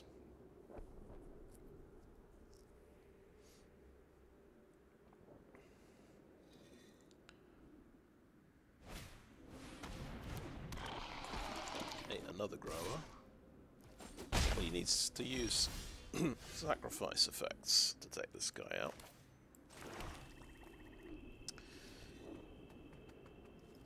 Okay.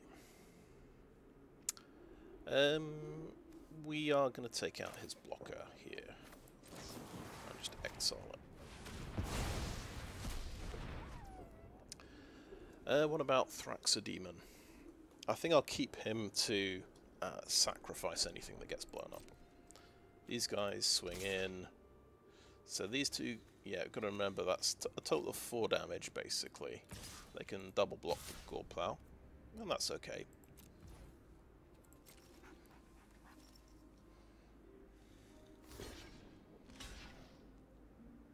Okay.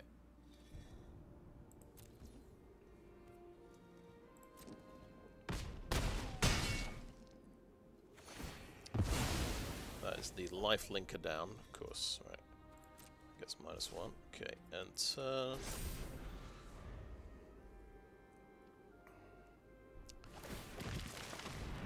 he's going to draw a card off this guy. Hope for the best.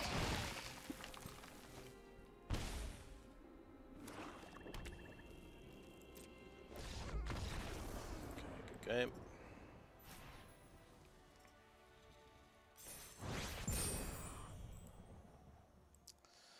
Nice. So, I think we're up to 50-50.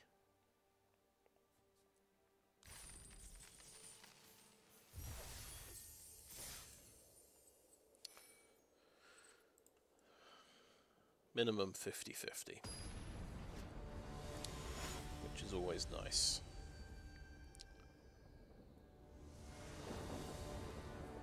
Oh, I see all the colours of mana here. 2-drop, 3-drop, and a bomb. Perfect hand. Nothing could go wrong. I am going second.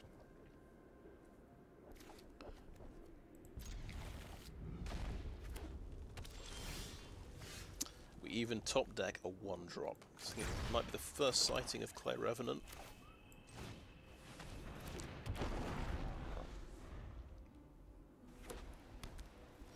Okay, it's red-white.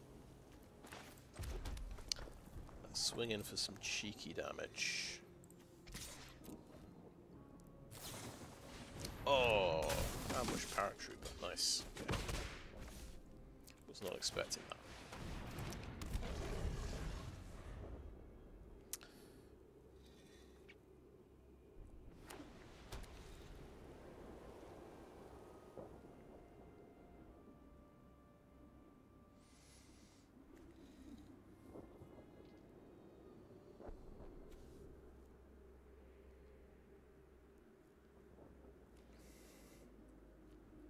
Now, should we swing in with a Thraxodemon? My gut feeling is no, don't risk it. Red-white are the combat trick colours. I'll go for a Killzone Acrobat.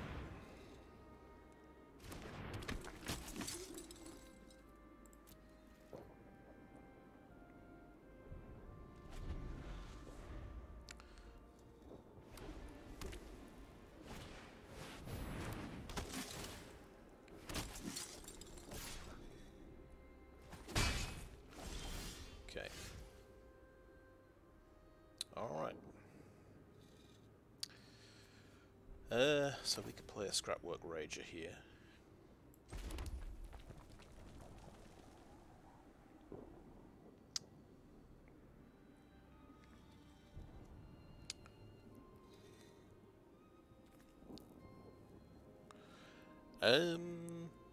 We could think about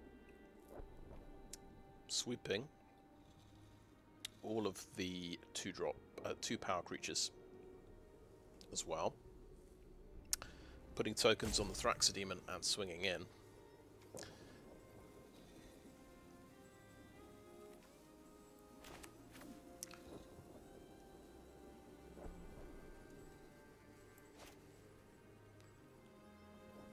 I think, in that case, we're going to play a Gixian Infiltrator. I'm going to try and be a little bit crafty. I think it gives me another option. I'll tell you what, this is where we attack with the Acrobat, and we'll give him flying. Sacrifice the Revenant. Right? Yeah, I think so. Yeah. Then this gets to 3 power, you see.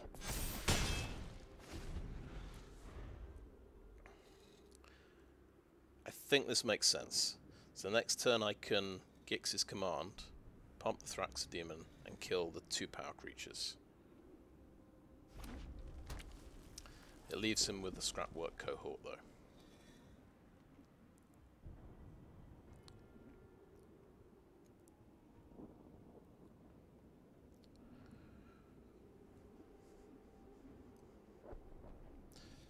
Paratrooper can pump the team if he leaves 5 mana open as well, which is interesting.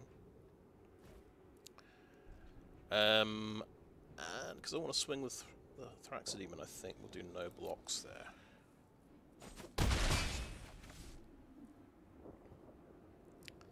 Something with 2 power, please.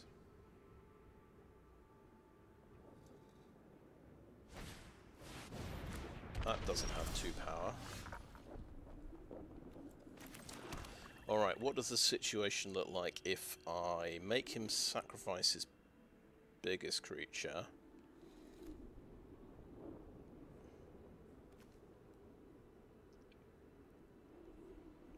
And sweep the 2 power creatures.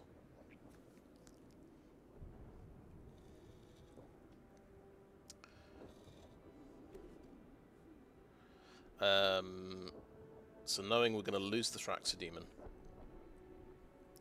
I think we'll use Killzone Acrobat to sacrifice him.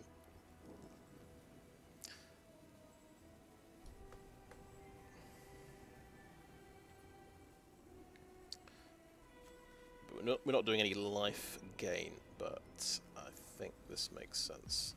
It is the highest power, isn't it? Okay, next to combat. Swing with the Acrobat. 1 attacker. Sacrifice the Thraxodemon. Pump the Infiltrator.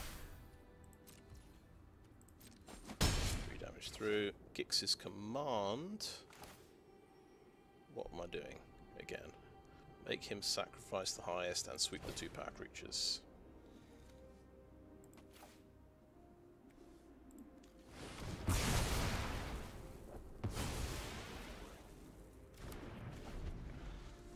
That's pretty good. I think the ambush paratrooper's worth killing.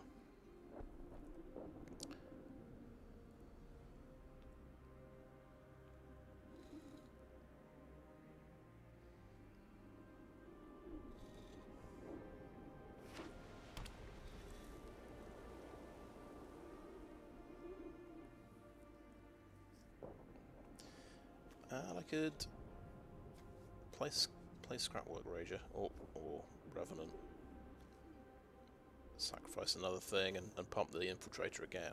And then it's outmatching the Scrapwork Cohort. He can't trade with it anymore. But he's got Mishra's command and he's going to hit me for 8. Okay, yeah, I've run into this before. That's a nice one. Okay. Swamp. So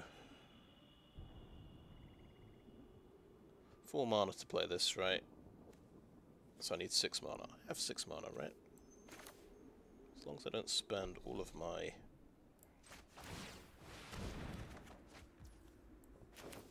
mana, I'm okay. And is it bad? Okay, right. This thing is gonna hit me for 5 when he unearths it, which is bad.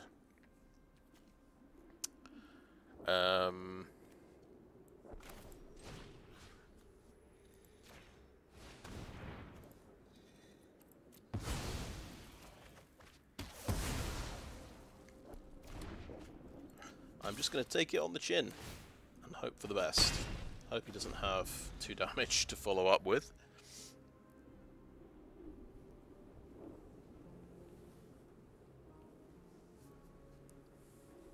It's pretty crazy, this card. So it's sort of like Fireball a creature and it's Howl from Beyond on one of your own creatures.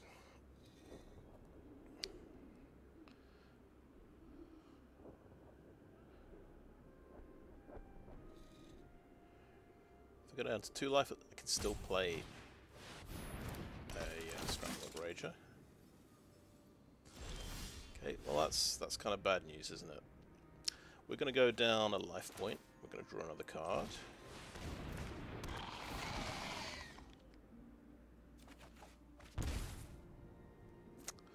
There's Mishra. He costs 5 rather. We play a tapped creature. we've got nothing that can stand up to Falaji Vanguard.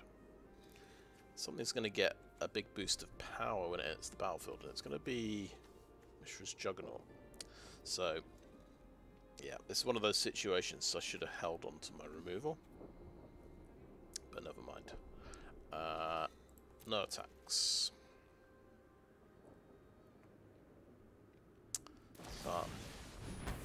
Okay, that's out of there, sure. It's not looking too good now. And that does 5 damage. So you can just pump that to 7, and I'm totally dead. Yeah, I had a feeling... Yeah, it's going to be something like that. Okay. So...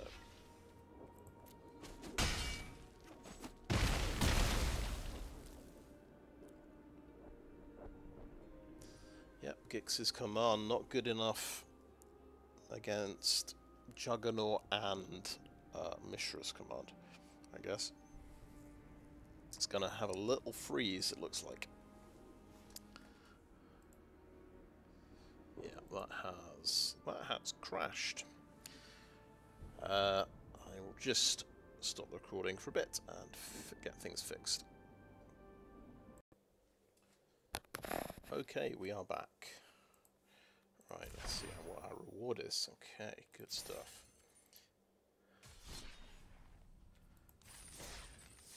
I believe that, yeah, that puts us on 2 losses.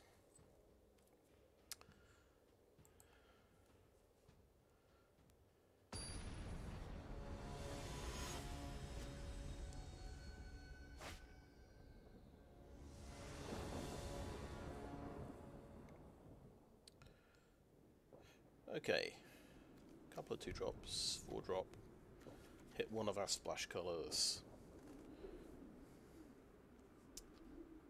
Seems okay. And we're going second. So this is one of the problems the deck has. We've only got 3 drops. So we see that little gap here.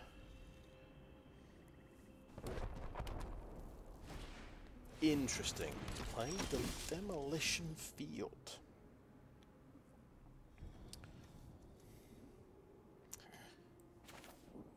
Well, it's fair enough. Now, what do I want to trade off here? Because I could trade off Goring Warplow. That's kind of what he's for. And then it means, hey, I've got a couple of 2-drops I can play on a later turn.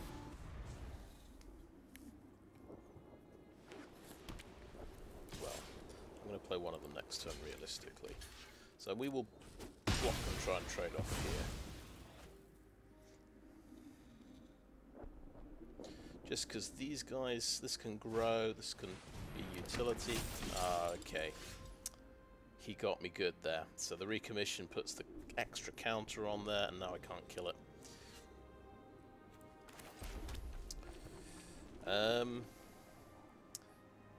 Thraxodemon.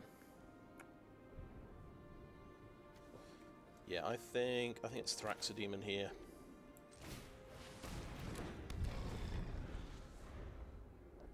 So it turns out, yeah, the Death Toucher was not the right one to block with. Instant regret once again.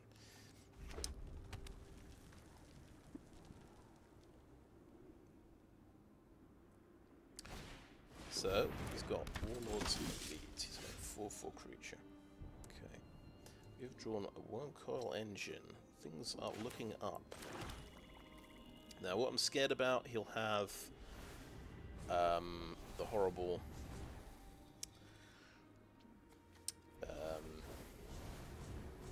thingy in his hand, the combat trick. So yeah, we're playing 4-drop. Okay, we're going to 1/1. No attacks. So my feeling here is double block the Vanguard. And just hope. Oh, okay, he's got a removal card. Forget about it. And And that's 8 damage through. Oh my god. Okay, no blocks. Dead next turn. Yep, that's a fast old start he's had there. We actually have an interesting play. Could do Revenant, Refractor, and Gixin Infiltrator, but I don't think it's very good. I think we'll go for this Mishra. Because why not? We haven't played him before. No attacks. And we'll see if he's got a removal spell. He's got something to sacrifice. He's got the Power Stone. Okay, right. Nice. Yeah, you outplayed me there. Well done. Completely outplayed. And then I have to jump block. Oh joy. Or I'm literally dead. Power Stone Fracture. Well, Gixin Infiltrator. Tell you what, we can do that for 3. Revenant, Power Stone Fracture. Take out a 4/4. Play Gixin Infiltrator first, so it picks up a counter.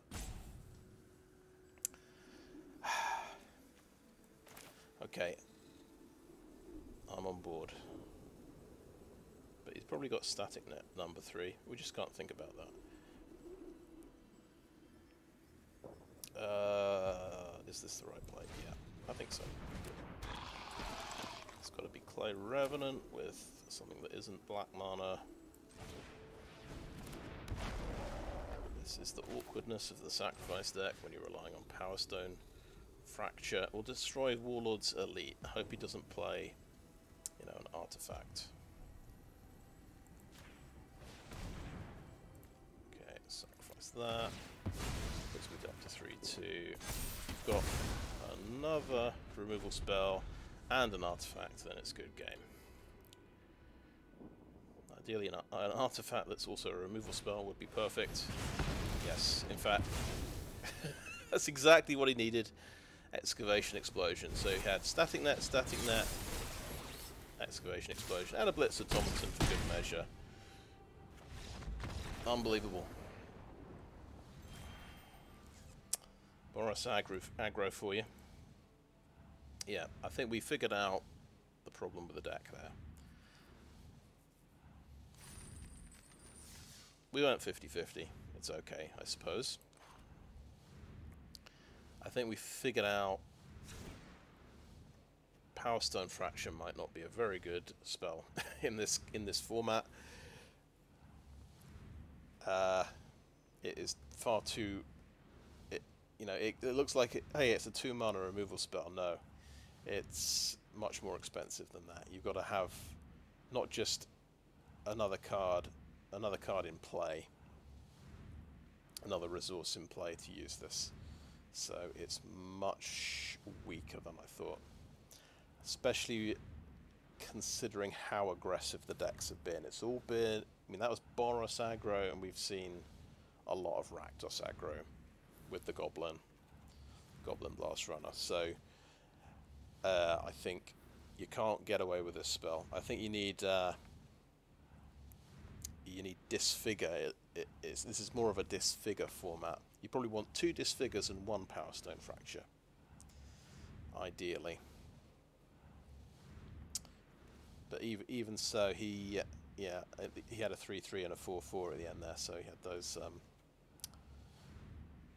cheap and big creatures. And the misplay early on was, I thought, I'll get rid of a big creature out of the hand early, play it as the prototype Death Touch. And it turned out to be the wrong call, because he had the reanimation spell, which made his dude a 3/3, which I couldn't trade off with my 2/2s. So I had to. I think it was the Thraxodemon should have traded, and then I would have still had the more valuable Death Toucher. later on, but I don't think I'd have beaten the 3 removal spells in a row. Static net, and excavation explosion. That's kind of insane. We just couldn't keep his guys off the board after a certain point. I guess we killed the 4/4 at the end, but he had removal for my last blocker. Still, that was another fun experiment. I mean, I think my previous deck was also a John's Sacrifice deck with Skyfisher Spider, but I think it had more creatures. I had the Arbalest Engineers and the black-red Power Stone Maker, who can sacrifice something and give everything menace. Junkyard, the Junkyard dude, yeah.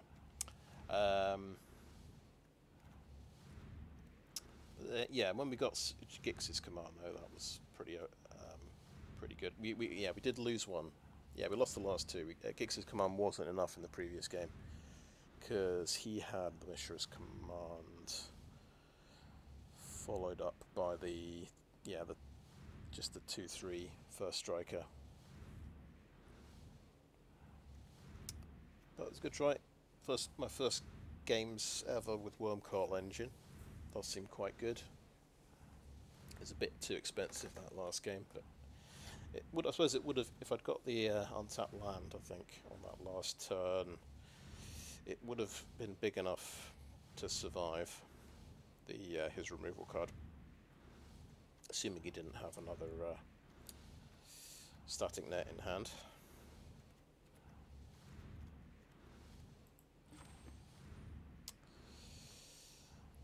But yeah, I think I'm happy with the choices I made in the deck. It's just maybe the draft, maybe the Power Stone Fractures, one too many, but I don't know if there were better choices. I think maybe you stop at 2. Maybe that's a good idea. I think it was almost in every opening hand.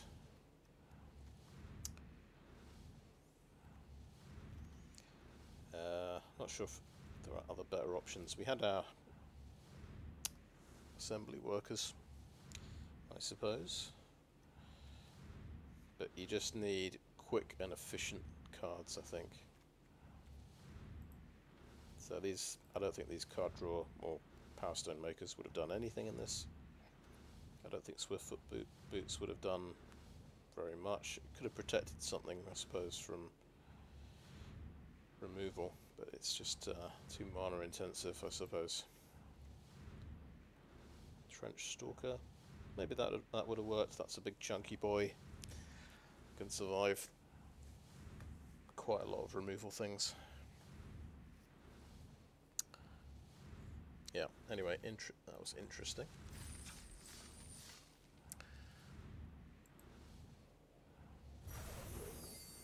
I'm lucky we actually get 2 packs from that one.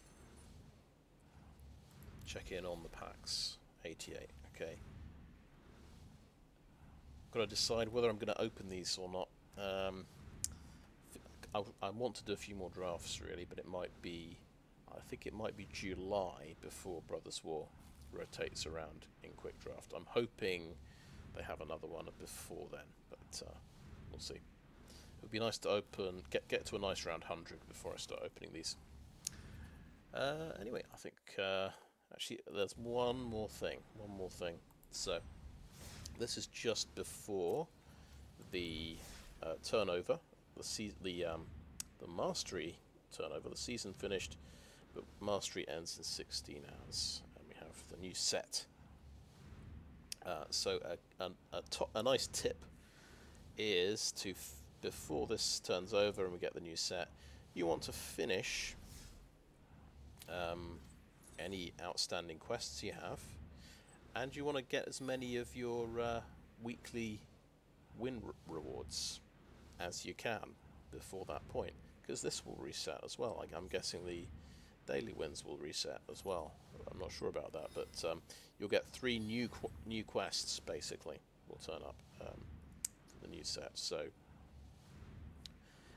practically speaking, that means I've got to start. Well, yeah, it'll turn over.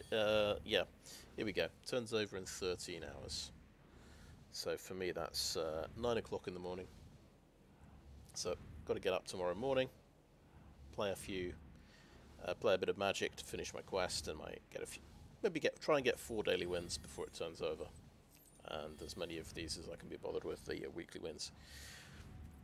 Yeah, so that's just a little tip for when specifically it is the Mastery Pass turnover, and we get the new set. Anyway, I think that is a video, so thanks for watching.